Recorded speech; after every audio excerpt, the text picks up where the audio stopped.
Pablo Francisco is another comic I discovered on satellite radio. He was making fun of things that we see and hear in the movies, so it's not hard to figure out why I listened.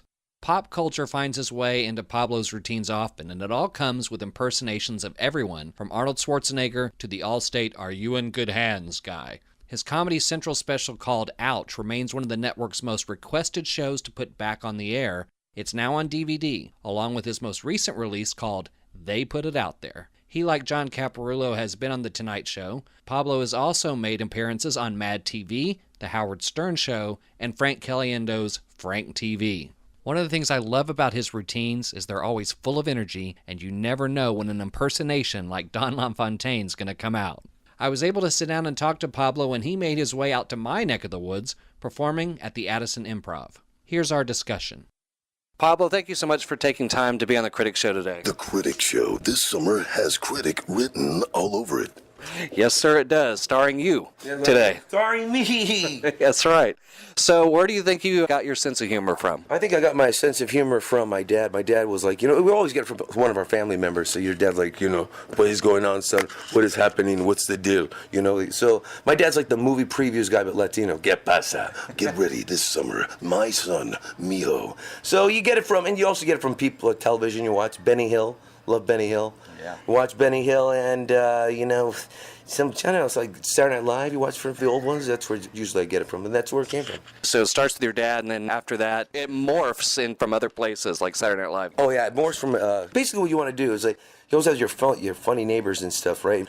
So you have your neighbors making fun of your mom, you're making fun of their dads and stuff like that, and it's a good way of getting money out of your brother. Like if you lend some money lend money to somebody and they don't want to pay it back, they always run away. You got my $20? So I always just use like Chris Rock to get something from my brother. What's the deal? He can't pay Pablo today. He been driving his Volkswagen notchback, but he can't pay Pablo his $20. And you have to pay attention to that. Oh yeah, because and he can't kick your ass because he kind of like what? You kind of like threw ninjutsu me with that Jedi mind trick. Just about every comedian can talk about how challenging this industry can be. You probably knew that going in, obviously, but what are some of the things you've learned as a performer over the years that you didn't know about going in? I learned that basically you got to stick by your word. Basically, the higher you get in the business, you got to stick to your word. If a headliner puts his recommendation for you for a club, even if a night goes bad, you got to just make sure you get there, show up, and start your first 6 minutes clean.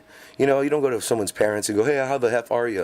That kind of thing. Start as if you're meeting somebody's parents. And just stick with your stuff and try not to smoke marijuana. A lot of comics smoke marijuana before the show, and they just suck. You never know what you're going to get. Yeah, well, yeah, it's okay. It makes you creative in some areas, but not like for the full half hour on stage. So don't marijuana. Don't do cocaine either. There you go. So there's a public service announcement in that too. Public service. Don't do cocaine and don't smoke pot before you go up on stage. I'm Casey Kasem. And I approve this message. And I approve this message.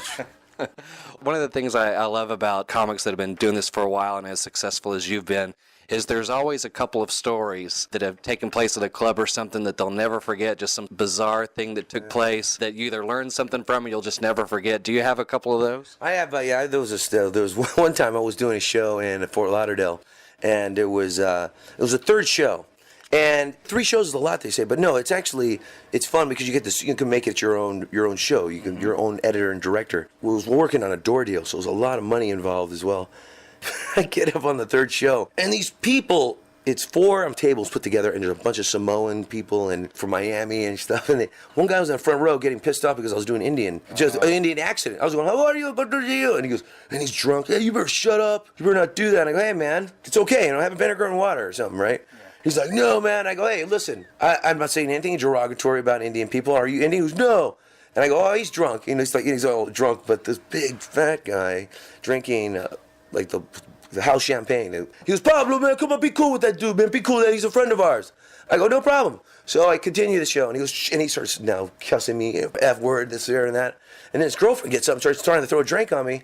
So I'm not going to take crap. I cannot, as a performer, if I'm in the right, so I go tell him, screw off, right? Yeah. And I go, Ponch and John are here, meaning Ponch and John mean cops. Yeah. I go, Ponch and John's behind you.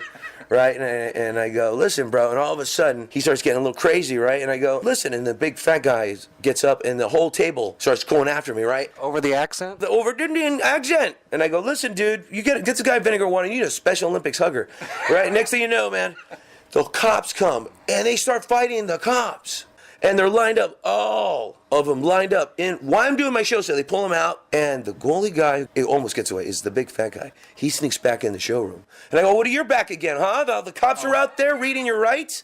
And he's big and fat. He's a big fat guy. And he goes, oh, yeah. He goes, your mama. The cops come looking for him, and he goes, I'm looking for my phone. I go, you're so fat, you need a phone booth. All right? I put one, hang that from your belt. And he's threatening me, I'm going to kill you, and everything else. And the cops take him away. But he gets away again. So I get off stage, go through the kitchen. They put me in this little elevator that Chris Rock usually takes this elevator to.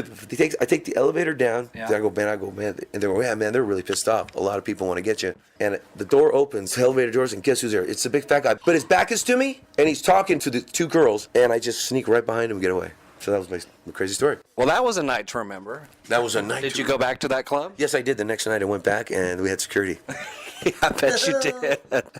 All right. I think you're a perfect guest for this show because we're always talking about what we like and don't like in pop culture. That is one of your targets as well. Today, what would you say are your easiest targets? What are some of the things out there right now that are just screaming to be made fun of? I don't stick with politics. Politics is like a vicious circle. Yeah. It's just, no one's ever going to get it fixed. So, relationship, what happens in the news, maybe some celebrities things. So I would say basically, I'm trying to find some stuff on the Kim Kardashian stuff because basically, everyone makes fun of her, but you got to make fun of people that you at least have money like them or you're kind of not equal, but you're in the zone. You're not a loser comic talking about people with money. Then you're the loser thing. So pop culture, I would say television, movies, always new movies coming out. So I would say that the news area kind of thing, kind of cable kind of. I would think reality television is always a good target, considering how everybody, you talk about the Kardashians, perfect example of just, Jersey Shore. Jersey, huh? Get ready, Jersey Shore.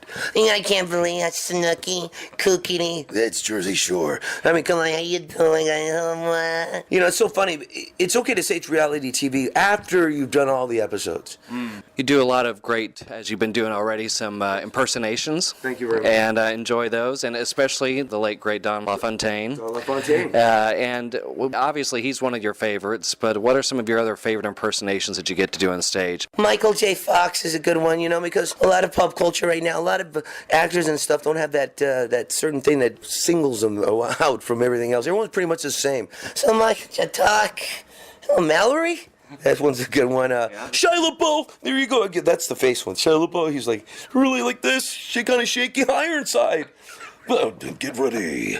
Use the Allspark. What's going on? So I would say, we're just finding that one celebrity that can just probably pop out, the new celebrity that's younger. But right now, we got to stick with the 90s. Isn't it great how LaFontaine's voice, you can fit it just anywhere? He can set it up. You do me better than I do me. If I was you, I'd be doing me doing you. So, Don LaFontaine's always a good setup. And a good guy. Unfortunately passed away with he had a blood clot in his lung. And he left me a message. Got it still on my phone to this day. I still haven't transferred it over, but he was a really good guy. He gave me his ISDN unit. Really good guy. We went to his house for 5 hours. I was going, what am I going to do with a guy for 5 hours? But the 5 hours went by really quick. Where are you from? What do you do? Let's go downstairs and let me show you how I do my voiceovers. I think I would say $100,000 a voiceover. Just to talk and read. And he sits in there. He missed up twice. That's all he is. This summer, what's his name again? Keither Sutherland in 24. Yeah. And he makes the money. He goes, I do 5 of these a day, and I live like a king. Incredible. I always think of one of your routines where you mentioned him before, and you're absolutely right. The guy couldn't have done anything else, and you mentioned him doing, he couldn't be a car repair guy. What's that going to cost? That's going to be an arm and a leg. That's right. Well, that was really cool that you got to meet him. And so how did the whole impersonations thing start for you? Basically, when I was younger, my brother got a tape recorder. Record, the red button and the play button was a fascinating two things to press down at the same time. Because you see those two buttons go down, and then you can listen to it. Yeah. So it's like, wow. And then you put headphones on, it's like in stereo. So that was just doing that, just hanging out with your friends, and it builds a better picture, makes you describe a better picture to the audience. Well, your Comedy Central special, Ouch, after you did that, it remained a very popular program, and they were always requesting Comedy Central to put that back on the air. And now you've got a new one that just came out a couple months ago. What can you tell your fans about your new DVD release that they need to know? Okay, they put it out there. It's something that you break out at parties, or something to break the ice, and it's something to learn from. You want to do comedy as well? Learn from me, and I'll learn from you. You know, if I see you at a show, and I could add on to these things. Watch it at a party. Everyone has parties.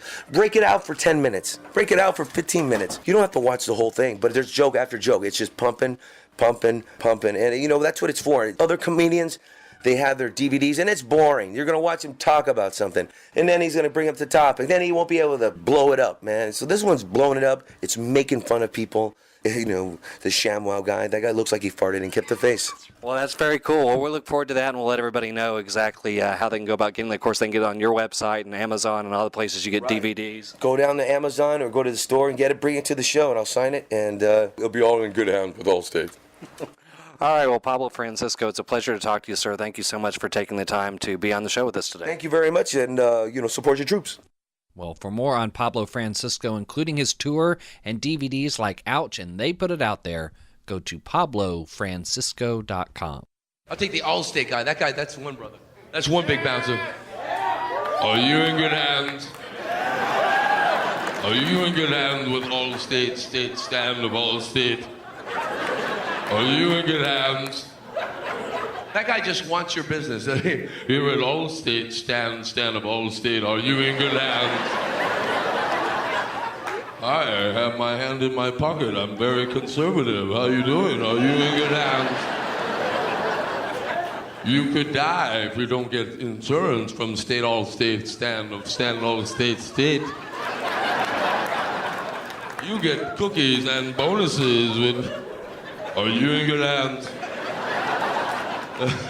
Has a tooth fairy put a veneer under your pillow? Has Santa Claus landed on your roof and caused damage?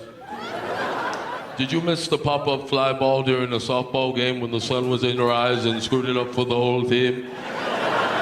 Well, that's Allstate stand. Here at Allstate stand, we want your business so bad we'll go to the other insurance company and tell them the off for you.